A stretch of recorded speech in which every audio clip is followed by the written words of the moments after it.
Welcome to the Slop Farm. Enjoy the video. In this video, I will show you how to make delicious salsa rosada. First, gather your ingredients.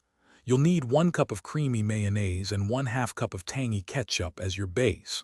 Also, prepare a small amount of finely minced onion and garlic for a subtle aromatic kick.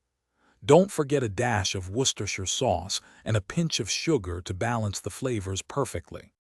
Now, let's start mixing.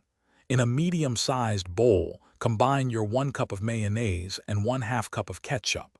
Use a whisk to thoroughly blend these two main ingredients together. Continue whisking until the mixture is completely smooth and uniform, with no streaks of individual colors visible.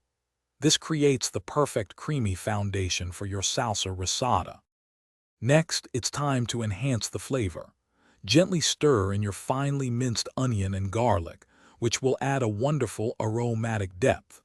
Now, add a dash of Worcestershire sauce for that savory umami kick. Incorporate a small pinch of sugar to perfectly balance the acidity from the ketchup.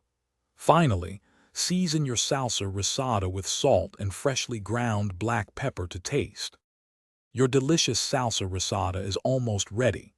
For the best flavor, chill the salsa in the refrigerator for at least 30 minutes before serving. This allows the flavors to meld beautifully. Serve this versatile sauce with your favorite fries, burgers, or even seafood.